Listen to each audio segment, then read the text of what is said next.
प्यारे मित्रों, मैं विनय कुमार अपने इस YouTube channel BSEB study number 1 पर आप सबका तहे दिल से बहुत बहुत स्वागत करता हूं।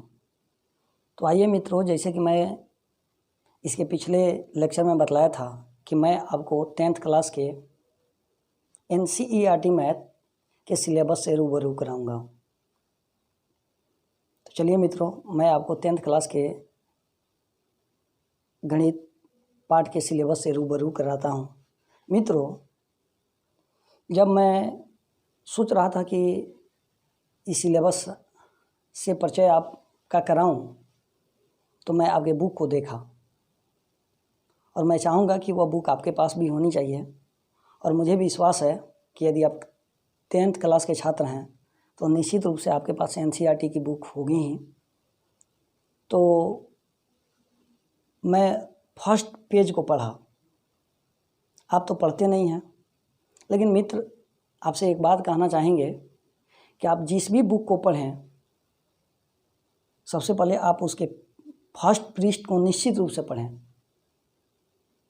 इससे होगा क्या कि आपको यह पता चलेगा कि वह किताब आखिर आपको दी गई है किस उद्देश्य से दी गई है, या वह किताब बनाई गई है किस उद्देश्य से बनाई गई है।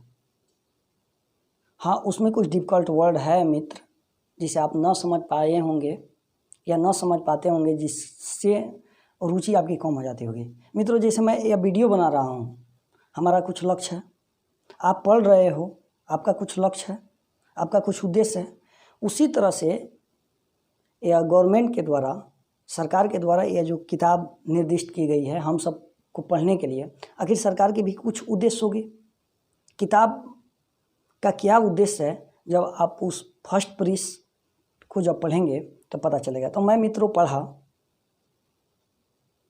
जिसे प्रस्तावना हिंदी मीडियम बुक को देखेंगे तो पता चलेगा कि फर्स्ट पृष्ठ पर प्रस्तावना जो दिया गया, प्रस्तावना का मतलब ये होता है प्रेम्बल, उद्देश्य से क्या उसका उद्देश्य है। तो उसमें आप जब पढ़ना प्रारंभ करेंगे मित्र, तो उसमें कोठारी आयोग के बारे में दिया गया है। देखिए, एक ऐसा आयोग कोठारी आयोग था जिसके प्रतिपादित करने के लिए हमारी सरकार एक दौलत सिंह कोठारी को नियुक्त की थी, जिनका उद्देश्य यह था कि शिक्षा व्यवस्था को कैसे सुदृढ़ किया जाए।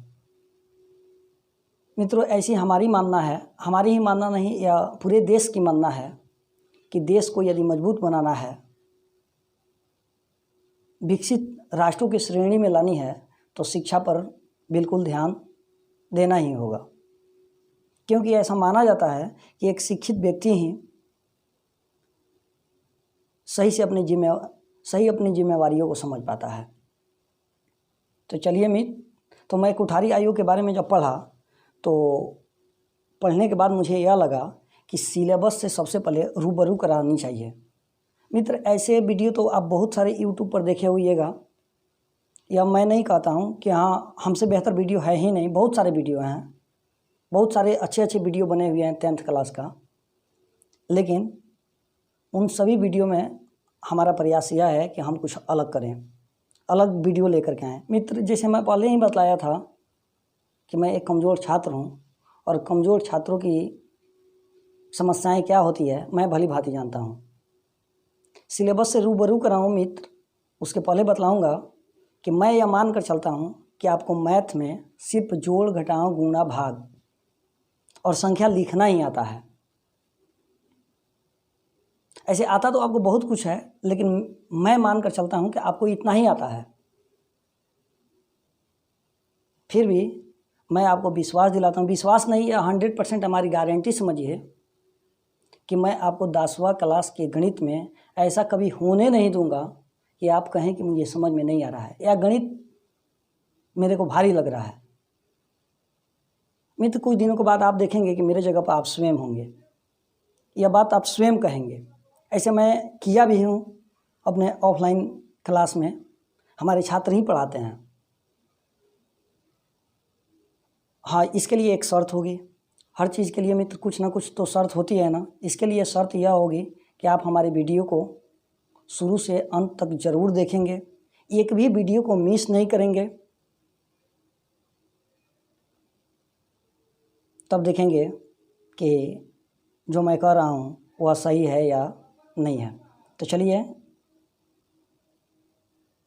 हम आपको रूबरू कराते हैं 10th क्लास गणित के सिलेबस से। ये आप जानते हैं मित्र, फिर भी syllabus of NCERT math 10th class. अच्छा मित्र, ये NCERT क्या है? NCERT और SCERT दो कन्फ्यूजन पैदा करता है, हमें भी पैदा करता था, मैं मान रहा हूँ कि आपको भी करता होगा ना। NCERT का मतलब मित्र होता है, जैसे यहाँ मैं लिखा हूँ, national council of educational and training, Hindi इसका होता है राष्ट्रीय शैक्षिक अनुसंधान और प्रशिक्षण परिषद।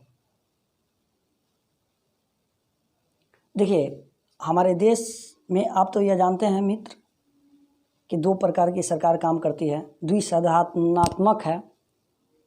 जब मैं आर्ट्स पढ़ाऊंगा तो बतलाऊंगा इसके बारे में, केंद्र सरकार और राज्य सरकार। तो यह NCERT जो है पूरे राष्ट्र पर शिक्षा विभाग की देख रेख करता है, और SCERT जो है बस सिर्फ SCERT, यहाँ स्टेट कहना है मित्र, state council of educational and training. तो यही जो कोठारी आयोग जो अपना रिपोर्ट दिया था 1964 की बात है कि गणित और विज्ञान की पुस्तक जो है वो पूरे देश में सभी बच्चों के लिए समान चलाई जाए, जिसके पश्चात आप यह गणित NCERT पढ़ते हैं, साइंस जो है NCERT पढ़ते हैं, बाकी जो सब्जेक्ट है वह आप SCERT पढ़ते हैं। तो मित्र ज़्यादा कंफ्यूज होने की ज़रूरत नहीं है। मैं अपने सुविधा के लिए, ऐसे आप अपने गणित की विषय सूची देखेंगे तो उसमें 15 चैप्टर हैं। मैं अपने सुविधा के लिए इसे 3 वर्गों में बांट दिया हूँ। अब कहिएगा ऐसा आप क्यों बांटे हैं? तो किसी भी चीज़ को सुविधाजनक अध्ययन करने के लिए, सुव्यवस्थित ढंग से पढ़ने के लिए या सुव्यवस्थित विकास करने के लिए हम क्या करते हैं, उसका डिवाइड कर देते हैं, बांट देते हैं उसको। जैसे आपके पास बहुत बड़े खेत हैं, आप उसमें बढ़िया से विकास कर पाएँ, बढ़िया उपार्जन कर पाएँ, उसमें फसल बहुत अच्छी हो, इसके लिए आप छोटे छोटे रूपों में बांट देते हैं ना। बड़े इंडिया जैसे हमारा भारत है, इसको छोटे छोटे राज्यों में बांट दिया गया है ना। राज्यों में भी विकास करने के लिए छोटे छोटे जिलों में बांट दिया गया है। उसी तरह से मित्र, जैसे मैं कहा था कि सिर्फ गणित पढ़नी है, तो आप गणित तो सब है ना, एक पार्ट से लेकर के 15 पार्ट तक, लेकिन फिर भी उसको आप आसानी से पढ़ पाएँ, क्रमबद्ध तरीके से अध्ययन कर पाएँ, चैप्टर बाय चैप्टर करके बांटा गया है।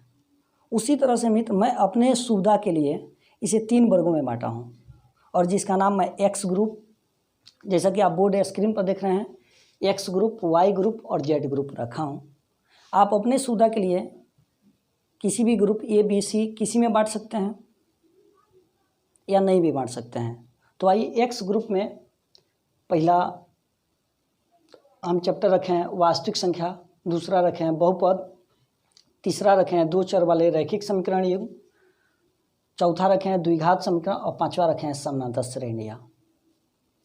Y ग्रुप में मित्र जो आपके NCERT का 6ठा पाठ है त्रिभुज, 7वां है निर्देशांक ज्यामिति, 8वां है त्रिकोणमिति परिचय, 9वां है त्रिकोणमिति के कुछ अनुप्रयोग, 10वां है वृत्त।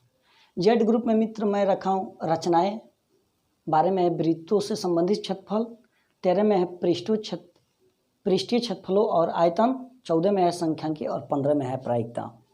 तो मित्र बारी बारी से हम इन सब के बारे में विशेष रूप से अध्ययन करेंगे। हाँ, किसी भी चैप्टर को चालू करने से पहले, जैसे हमारा फर्स्ट पार्ट, सबसे पहले मैं X ग्रुप को समाप्त करूँगा, उसके बाद Y को, उसके बाद Z को। किसी भी चैप्टर को शुरुआत करने से पहले मैं कुछ बेसिक बातें बतलाऊँगा मित्र। वह हमारी बेसिक अपनी भाषा में होगी, अपनी, जिसको ठेठ बोलते हैं। मैं जब आपसे बोल रहा था ना, जब किताब के उद्देश्य को पढ़ा, प्रस्तावना को जो पढ़ा, तो मुझे यह लगा कि बच्चों को रट्टू बनाने की ज़रूरत नहीं है, समझाने की ज़रूरत है। ऐसे मेरा मानना है मित्र कि कोई भी चीज़ कठिन तब लगने लगता है जब उसको हम भली भांति नहीं समझ पाते हैं।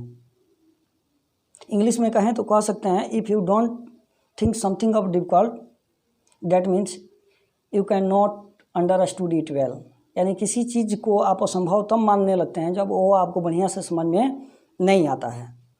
तो इसलिए हम वास्तविक संख्या तो बतलाएंगे ही मित्र, लेकिन वास्तविक संख्या आपको बहुत अच्छा से समझ में आए, आप प्रश्न को स्वयं बना लें, यही तो हमारी सरकार चाहती है। प्रॉब्लम उसमें दी गई है और प्रॉब्लम को हल करना मेरा कर्तव्य है। आप जब उस कोठारी आयोग के रिपोर्ट को पढ़ेंगे मित्र, जैसे आपके किताब में दिया हुआ है, मैं कहीं दूर से नहीं कह रहा हूँ, तो उसमें दिया हुआ है कि उन्हीं प्रश्नों का सोल्व शिक्षक कराएं या करें जो विद्यार्थियों के लिए असंभव सा हो, विद्यार्थी न बना पाए। लेकिन आज मैं मित्र यही देखता हूँ कि सभी समस्याएं जो है शिक्षक जो है सोल्व कर देते हैं। ऐसे मैं भी करूँगा, लेकिन जब मैं कहूँगा कि आप चैप्टर प्रारंभ कीजिए तो आप स्वयं यह देखेंगे कि आपसे खुद बनने लगेगा। हाँ मित्रों, इसके लिए हम हर चैप्टर का कुछ बेसिक पहले प्रोवाइड करेंगे, उसके बाद तब चैप्टर प्रारंभ करेंगे। तो बहुत बहुत धन्यवाद। आज के लिए इतना ही। अगले बार हम वास्तविक संख्या के साथ मिलते हैं। सो धन्यवाद कि आप मेरा वीडियो देखें।